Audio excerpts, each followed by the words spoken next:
नाम जप, सब कुछ इसी से प्राप्त हो जाएगा, विश्वास कर लीजिए। तो लोग पूछते हैं कौन सा नाम जप करें, तो पहली बात है कि जो आपके गुरु ने नाम दिया है वो नाम जप करो। यदि आपने गुरु नहीं बनाया तो जो नाम आपको भगवान का प्रिय हो, गोपाल शास्त्र नाम में 1000 नाम है, विष्णु शास्त्र नाम में 1000 नाम है, राम कृष्ण हरि शिव, जो नाम आपको प्रिय हो नाम जप करो।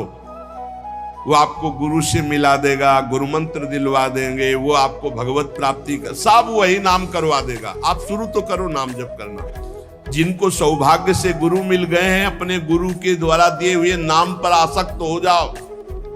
और मन का एक स्वभाव है, ये बगल में कुछ लेके चलने का स्वभाव है, गुरु से हटकर कुछ लेके चलने का। ये स्तोत्र ले लें, ये नाम ले लें, ये इसका स्वभाव है। इसी स्वभाव को हटाना है।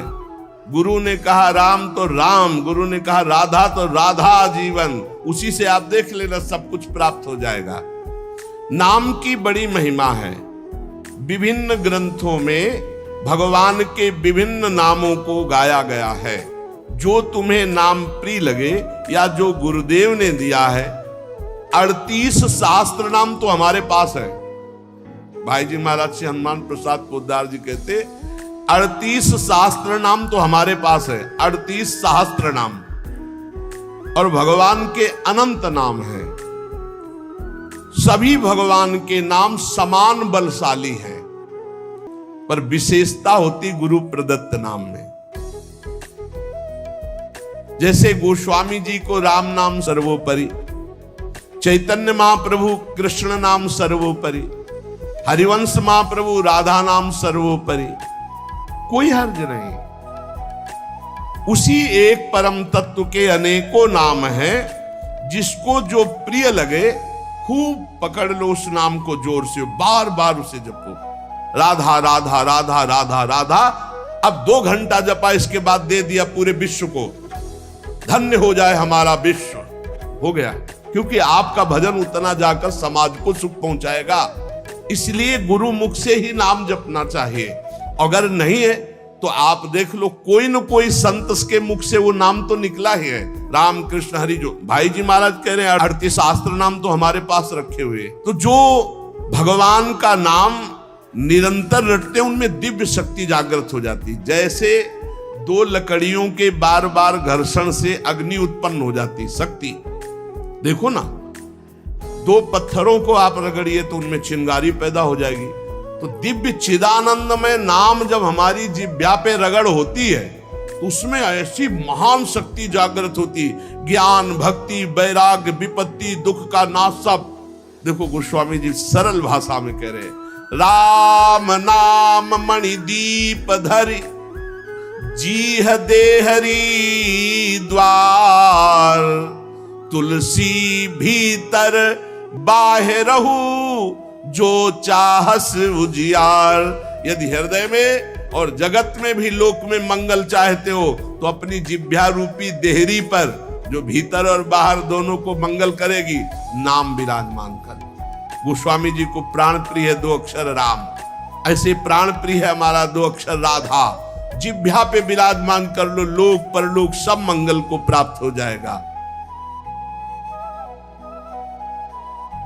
जो संसार में नाम जब कर रहे तो उनको ऐसा ज्ञान हो जाता है, जैसे गोस्वामी तुलसीदास जी कहते हैं, मैं तो ही अब जान्यो संसार, बानी न सकै मोहि हरि के बल, प्रगट कपट आगार।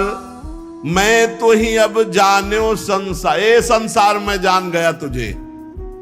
संसार अब तू कपट का आगार कभी मुझे बांध नहीं सकता, क्योंकि मेरे पास भगवान नाम जप के प्रभाव से वो ज्ञान हो गया कि अब तो मुझे नहीं बांध सकता। सर्वत्र भगवत दर्शन, तीसरी बात आई। पहला आया अपने इष्ट के अनन्य, दूसरा कैसे हो तो बोले निरंतर नाम जप करो, और तीसरा सर्वत्र भगवत दर्शन। ये सर्वोत्तम बात है। चाहे वो चांडाल हो, पशु हो, पक्षी हो, जड़ हो, चैतन्य हो, जहां तुम्हारी दृष्टि पड़े तो उसमें देखने की कोशिश करो, इसमें भगवान श्री हरि विराजमान है। सकल जग हरि को रूप निहार, हरि को रूप निहार। हरि बिनु विश्व कतहु को नहीं, ये मिथ्या भ्रम संसार। सकल जग हरि को रूप निहार। जैसे दूर से पड़ी हुई रस्सी सांप दिखाई देती है, न सांप पहले था ना बाद में रहेगा, बीच में भास रहा है, और बीच में है रस्सी, भास रहा है सांप। ऐसे ही ये संसार पहले नहीं था, बाद में भी नहीं रहेगा, बीच में भास रहा है, और है श्री कृष्ण, है प्रभु, और भास रहा है संसार। तो सकल जग हरि को रूप निहार। हरि बिनु विश्व कतहु कोऊ नहीं, ये मिथ्या भ्रम संसार। ये झूठा भ्रम हो गया, ये स्त्री है, पुरुष है, जड़ है, चैतन एकमात्र भगवान बना हुआ है। अलख निरंजन, जो हम देख नहीं सकते, अलख लख नहीं सकते, वो अलख। और निरंजन जो त्रिगुणातीत मायातीत है, वो साक्षात सामने बैठा हुआ है। अलख निरंजन सब जग व्यापक, सब जग को आधार। सकल जग हरि को रूप निहार। अब गूढ़ बात, नहीं आधार नहीं को हरिमा। भगवान कह रहे यो माम पश्यति सर्वत्र सर्वम च मयि पश्यति। जो सब में मुझको देखता है और मुझ में सबको देखता है, वो मेरे नेत्रों से कभी ओझल नहीं होगा, मैं उसके नेत्रों से कभी ओझल नहीं होगा। और एक श्लोक आता है कि मैं किसी में प्रवेश नहीं हूं, कोई मेरे में प्रवेश नहीं है। वही यहां कह रहे हैं, नहीं आधार नहीं को हरि महा। अब क्या मतलब है इसका? बोले इसका मतलब है जैसे कहा जाए बर्फ में पानी नहीं है और पानी में बर्फ नहीं है, बात कैसी रहेगी? क्योंकि बर्फ ही पानी है, पानी ही बर्फ है, भेद ही नहीं है। तो कहा जाए बर्फ में पानी प्रवेश नहीं कर सकता और पानी में बर्फ प्रवेश नहीं कर सकती, उसकी अलग सत्ता नहीं। बर्फ ही पानी बनी हुई है, पानी ही बर्फ है, कोई अंतर नहीं। तो कह रहे कि नहीं आधार। बोले कैसी बात कर रहे हो? बोले इसलिए कह रहा हूं कि वही वही है, दूसरा कोई है नहीं। प्रभु किसी में प्रवेश नहीं करते क्योंकि प्रभु ही है पहले से, तो किसी में प्रवेश करे? और कोई प्रभु में प्रवेश नहीं कर सकता क्योंकि कोई है ही नहीं, प्रभु ही है। यह रहस्य रघुनाथ कर बेगी न जाने कोई, और जो जाने रघुपति कृपा तो सपने मोह न हो। स्वयं हरि जगत बने हुए हैं, सब कुछ ये हरि बैठे हैं। बस ये नेत्रों का हमारा दोष हट जाए, चश्मा बदल जाए, केवल हरि है। सिय राम में सब जग जानी, मानी नहीं, जानी, जान के, देख के। अति समीप अति दूर अनोखे, जगमा जग के पार। अति समीप, भगवान कितने समीप है? आपके समीप इतने कि उनसे ज्यादा कोई समीप नहीं है, बहुत नजदीक है। बहिरंतस्य भूतानाम अचरम चरमेव च सूक्ष्मात् तद्विज्ञेयम् दूरस्थम चान्तिके च तत्। इतने नजदीक है कि अपने आप से भी नजदीक हरि है, अपने आप से। आप अभी अपने को शरीर मान रहे हैं या मन मान रहे हैं या स्वभाव मान रहे हैं, स्थूल सूक्ष्म कारण तीनों से नजदीक भगवान है।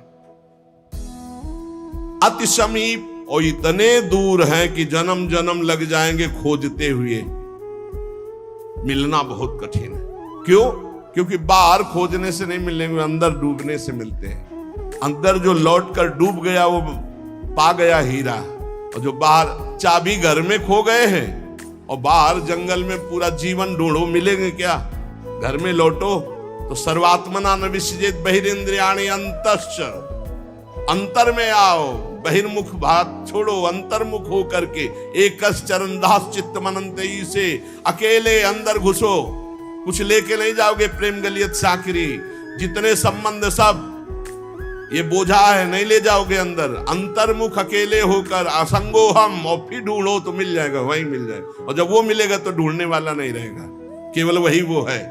ये रहस्य जानत तुम्हें तुम्हें हो जाई। अति समीप अति दूर अनोखे, जग महा जगते पार। जग महा जगते पार, अति समीप अति दूर। जो अनुभव करना चाहो, हमारे प्रभु की यही मानता है।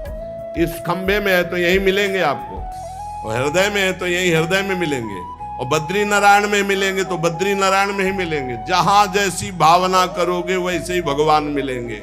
और सर्वत्र है तो सर्वत्र, फिर यहां भी है। पय घृत, कैसे भगवान समाये हुए हैं, जैसे दूध में घी। पय घृत, अब दूध में पूड़ी बनाओ, नहीं बन पाएगी। अब प्रक्रिया है, दूध को दही जमाओ, दही का मंथन करो, मक्खन निकालो, मक्खन को सिराओ, घी आ गया। ऐसे ही गुरु प्रदत्त साधना के बिना यह दृष्टि नहीं प्राप्त हो सकती। सर्वत्र श्री भगवान है। भगवान कैसे समाये हुए? पय घृत, दूध में घी के समान। पावक काष्ठ, जैसे अग्नि और लकड़ी। लकड़ी में कहीं अग्नि है, लेकिन घर्षण करो, अरण्य मंथन उसी को तो कहते हैं। लकड़ी के घर्षण से अग्नि पैदा हो जाती। बोले बीज महा तरु, जैसे बीज में वृक्ष समाया हुआ है। फल पल्लव डार, जैसे एक छोटे से बीज में पूरा वृक्ष है, उसकी डाल भी है, उसका पत्ता भी है, उसका फल भी है। लेकिन उसको जब आप भूमि पर प्रक्रिया से गाड़े, बीज अंकुरित हो, तब आपको यह अनुभव में आएगा। तिमि हरि व्यापक अखिल विश्व महा, आनंद पूर्ण अपार।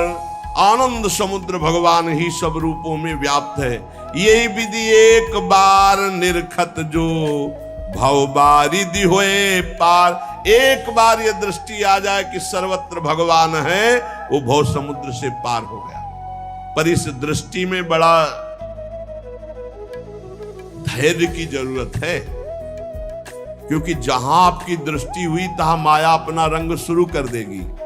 सुख दुख लाभ हानि, चिरजीवन मृत्यु, मान अपमान, जो सभी तुम्हारे खेल, सभी में भरे तुम ही मेरे भगवान, वो देख सकता है। जब देखने चलोगे ना भगवान को, तो ये द्वंद अपना आक्रमण करेंगे। कभी सुख फंसा लेगा, कभी दुख, कभी लाभ, कभी हानि, कभी मृत्यु का भयावा, कभी मान, कभी अपमान। जो इन सब में भगवान को देखता है वही निकल पाएगा। बड़ा कठिन है जब कोई अपमान करे उसमें भगवान देखे। बड़ा कठिन है जब कोई मारने आवे, कोई कहे आओ भगवान मार दे आके। ऐसा बड़ा कठिन है। कोई हमें गाली दे, हानि करे, तिरस्कार करे, हम उसमें भगवान देखें, लेकिन है भगवान। बहुत कठिन है। भगवान ही ऐसी स्थिति दे तभी होता है, नहीं तो ऐसे।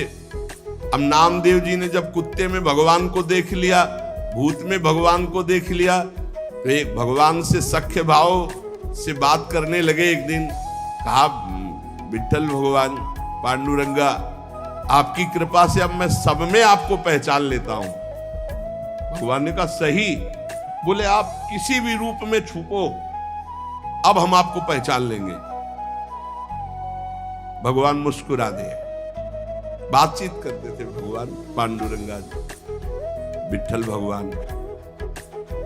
थोड़ी देर में विचार आया कि मंदिर में बैठ के भजन करने से बड़ी भीड़ हो रही, लोग आ जा रहे हैं, विक्षेप पड़ता, मंदिर के पीछे चलते हैं। अभी तक विचार नहीं आया था। अब मंदिर के पीछे जाके जो भजन में लगे, कीर्तन में, सो देखा कि 10 बच्चे आ गए, कबड्डी खेलने लगे। यहां बड़ा विक्षेप, चलो नदी किनारे चलते हैं। तो नदी किनारे जाकर कीर्तन करने लगे। अभी कीर्तन शुरू हुआ था कि वहां बैलगाड़ी से तंबू कनात उतरने लगी, हो हल्ला शुरू हो गया। उनके नजदीक दूर से गए, बोले यहां भजन करने आए थे, यहां भी उपद्रव शुरू किया। तो उसकी पत्नी गड़ासा लेके निकली। बोले हम भोजन की व्यवस्था भगवान ने कर दी है, मिल गया है, काट के अभी हम बनाते हैं, हम सब लोग खाते हैं। नामदेव जी ने कहा यहाँ तो मरने वाला प्रोग्राम शुरू हो गया। ये कौन लोग हैं जो हमें काट के खाएंगे? गड़ासा लेके दौड़ी नामदेव जी की तरफ। पति ने कहा तुम चिंता मत करो, दूसरा गड़ासा लेके वो दौड़े। अब वो नामदेव जी ने भजन तो फिर भी हो जाएगा जो जिंदा रहेंगे, और भागे मंदिर की तरफ। और सांस, और जैसे जैसे भागते पीछे से पकड़ पकड़ अब पकड़ा पकड़। जब नगर में प्रवेश किया तो वहां देखा कि कोई ने, फिर मंदिर में गया, कहा हाँ। विठ्ठल भगवान ने कहा क्या हो गया? बोले प्रभु बस 5 मिनट अगर हम चूक जाते।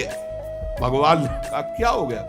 बोले प्रभु ऐसा ऐसा घटना घटी, पता नहीं किस देश के वो लोग थे कि वो कह रहे थे लाओ काट के खाते हैं, और वो दौड़ पड़ी उनकी पत्नी। फिर वही बोले पहचाने नहीं क्या? बोले प्रभु पहचानना क्या है, वहां इतना बड़ा गड़ासा ले। बोले रुक्मिणी जी वो थी और मैं था, और कौन था? और कोई दूसरा थोड़ी था। बोले अगर मैं छुपना चाहूं तो तुम मुझे पहचान। बोले प्रभु प्रभु सोई जाले जी देव जलाई जाल तुम्हें। भगवान ये कभी अहंकार न कर ले कि मैं बड़ा भगत बन चुका हूं, सब में भगवान देखता हूं। ऐसा रूप लेके आएंगे कि समझ ही नहीं पाओगे। मान अपमान, सुख दुख, निंदा स्तुति, जन्म मृत्यु, इसे समान देखने वाला जीवन मुक्त होता है। देखो ये इस पर हमें समान होना पड़ेगा। द्वंद्व विमुक्ता, सुख दुख संगई। क्या देखना होगा? सभी मेरे प्रभु के खेल हैं, सभी में प्रभु भरे हुए हैं, और प्रभु का पावन स्पर्श हमें प्राप्त हो रहा है। इससे मिलता मुझे सर्वदा, सब में सुखद तुम्हारा स्पर्श।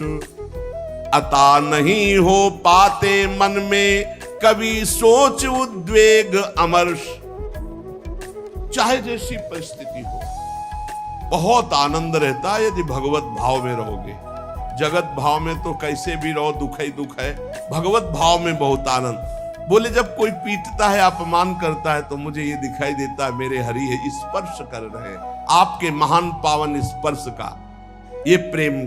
जब हम सर्वत्र भगवान देखते थे, दुख नाम की चीज और भगवान का वास्तविक स्पर्श प्राप्त होता है। कभी अनुभव करना, अगर अपमान हो और उस समय आप भगवत भाव में हो, तो अपमान भी आपको और भाव वृद्धि करके रुलाने वाला बन जाएगा, प्रभु के प्रेम में रुलाने वाला। किसी अवस्था में भी होती नहीं अशांति, नहीं उर्दाह, हंसमुख सदा दिखता प्रभु का, नित्य नवीन पूर्ण उत्साह। दृढ़ विश्वास हो जाता है, इसलिए अशांति नहीं होती। एक दिन एक सन्यासी संत विचरण कर रहे थे, कुछ उद्दंड लोगों ने सोचा कि कुछ अर्थ होगा, पर उनको ये पता नहीं था कि ये सन्यास के नियम से जो चलते हैं उनके पास अर्थ नहीं होता। वो कभी धन का स्पर्श नहीं करते। नहीं, जो सन्यास धन का स्पर्श नहीं, काठ की स्त्री का भी स्पर्श नहीं। बड़ा नियम, सन्यास धर्म का मतलब ही होता साक्षात नारायण स्वरूप। अब उन्होंने उनके झोला देखा तो उसमें वही गीता आदि शास्त्र और तो कुछ निकला नहीं, तो बड़ी गुस्सा लगी, ईंट से उनका सर फोड़ दिया, खून खून ऐसे, और वो फोड़ के। ऐसे बड़े निर्दयी लोग होते हैं। वहीं से एक डॉक्टर गाड़ी से निकले, देखा एक संत जो है घायल पड़े हैं, उठाया ले गए अपने अस्पताल में, टाका लगाया, दवाई और गर्म दूध पिला रहे थे। तो जो राज कर्मचारी पुलिस को भी सूचना की उन्होंने, तो पुलिस भी साथ वहां आई और कहा, डॉक्टर ने पूछा महाराज जी आप बता सकते हैं कि किसने आपका सर फोड़ा? बोले बता सकता हूं, पक्का मुझे याद है आपने। और वो तो बोले महाराज आप कैसी बात करते हो, हम तो पुलिस कर्मचारी का इनकी बात मत मानना, इस समय इनका दिमाग सही नहीं। बोले नहीं, मैं बहुत दिमाग सही बोल रहा हूं, तुम्ही ने मारा और तुम ही दूध पिला रहे हो, तुम्हारे सिवा और किसी ने नहीं किया। अब वो तो घबरा गए, बोले महाराज आप हमें फंसा क्यों रहे हो? बोले नहीं नहीं, तुम हमें नहीं फंसा सकते, तुम ही ले मारा। जब फिर वो डॉक्टर के ऊपर पुलिस वालों ने कहा महात्मा सही बोल रहे, तो उन्होंने पुलिस वालों से कहा कि आप समझो मेरे भगवान ने वो रूप रखकर मुझे मारा और इस रूप में भगवान ही मुझे बचाए, तो भगवान ही तो है ना। तब डॉक्टर बचे। नहीं तो सिद्ध पुरुष अपनी भावना में बोल रहे, बेचारा फंस जाता। आप ही पीटने वाले हो और आप ही दूध पिलाने वाले हो, इसमें कोई अंतर। इसलिए किसी भी तरह उनके हृदय में अशांति या जलन नहीं होती। चाहे वो राम उपासक हो, शिव उपासक हो, कृष्ण उपासक हो, जगदम्बा उपासक, अपने इष्ट को सर्वोपरि मानना और किसी के भी इष्ट की निंदा न करना और उसको नीचा ना दिखाना, अपने लिए अपने इष्ट को सर्वोपरि मानना, ये भावना इतनी जोर की होनी चाहिए कि अपने इष्ट के सिवा और कुछ रह ही न जाए पूरी सृष्टि में। उत्तम के बस असमन माही, सपने हूं आन पुरुष जग नाही। एक बार गोस्वामी तुलसीदास जी वृंदावन आए। प्रातःकालीन वेला अपनी नित्य दिनचर्या करके निकले दर्शन करने के लिए। तो श्रृंगार में जिन ठाकुरों के दर्शन किए तो सब में मुरली, मोर मुकुट, ललित त्रिभंगी, पार्श्व में श्री राधा किशोरी। प्रणाम किया, कहा कहा कहूं छवि आज की, भले बने हो नाथ। नाथ आप ही हो, मुझे पता है बहुत सुंदर हो, प्रियाजू के साथ विराजमान हो, पर महाराज मेरे मन में पूर्ति नहीं हो रही, दर्शन की पूर्ति नहीं हो रही। जो प्यास है वो मेरी तृप्ति नहीं हो रही। मैं देख रहा हूं सांवले सलोने आप मेरे ही प्रभु हो, गोरी प्रियाजू आप मेरे ही हो, मुझे कोई संशय नहीं है, पर ये रूप हमारी तृप्ति का कारण नहीं। देख लो इष्ट निष्ठा, जबकि जड़ चैतन्य को सबका बोध है, गोस्वामी जी को। प्रभु जब मैं आपके कर कमल में मुरली देखता हूं और मयूर पिच्छ मस्तक पर देखता हूं और सीधे खड़े होने की जगह 3 जगह से टेढ़े ललित त्रिभंगी देखता हूं, बड़ा सुंदर रूप है, मुझे तृप्ति। तुलसी मस्तक तब नवे जब धनुष बाण हो हाथ, साष्टांग दंडवत तो तब करूंगा जब ये मुरली की जगह सारंग धनुष हो और टेढ़े की जगह सीधे हो जाओ और राज मुकुट चक्रवर्ती सम्राट का धारण किए हुए। प्रभु मैं जानता हूं भले बने हो नाथ, मेरे ही नाथ हो, कोई अंतर नहीं, पर मैं साष्टांग दंडवत तभी करूंगा। जिस मंदिर में जाते हैं वहीं प्रिया प्रीतम, तो वृंदावन है, यहाँ तो ढाक पात सब जगह राधा राधा राधा राधा, कृष्ण कृष्ण, ये तो प्रिया प्रीतम का महल है। तुलसीदास जी महाराज बड़ी एकाग्रता से विनय अंदर से किए। फिर जब देखा एक क्षण में वही भगवान, मुरली अंतर ध्यान हो गई, हाथ सीधे हो गए उसी छवि में, और सारंग धनुष, राज मुकुट और प्रियाजू सियाजू।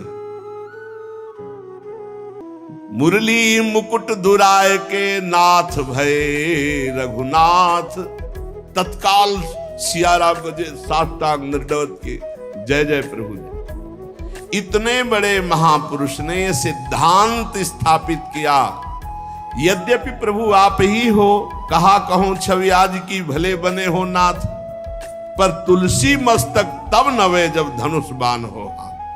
ऐसे अपने इष्ट देव की निष्ठा होनी चाहिए। आप ही हो प्रभु, लेकिन नाथ हमारे हृदय को तृप्ति जब होगी जब हमारे रघुनाथ जी के रूप में आप दर्शन लो। ऐसे ही अपने एक प्रसंग आता है रसिक अनन्यमाल में, हरिदास जी उनका नाम, शायद हरिदास तुलाधार नाम था, जो जगन्नाथ जी की संतों के दर्शन के लिए यात्रा कर रहे थे, तो रास्ते में देखा एक गाय पर आक्रमण किया सिंह ने। रसिकानंद में चरित्र है। उन्होंने तत्काल संकल्प किया, मन वचन कर्म से यदि मैं भगवान का भक्त हूं तो मैं अपने सामने एक गौ हिंसा नहीं देख सकता। तो उन्होंने सिंह को कहा कि प्रार्थना है, रुक जाइए आप। भजन के प्रताप से सिंह रुक गया। भजन का बहुत बड़ा बल होता है। और कहा मुझे खा लीजिए, लेकिन गाय को नहीं खाने देंगे हम। आप कृपा करो, मैं ये नहीं कहता कि आप अपना पेट ना भरो, मांसाई से पेट भरो, लेकिन मुझे खा लो।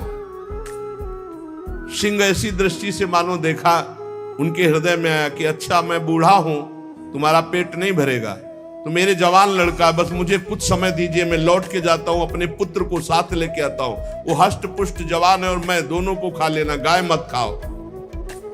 भजन का बड़ा प्रभाव, सिंह शांत हो गया। वो लौट के आया, अपने पुत्र से कहा मैं वचन दे के आया हूं सिंह को, वो गाय को खा रहा था, अब आप चलो और हम दोनों को वो खाएगा, उसका पेट भर जाएगा।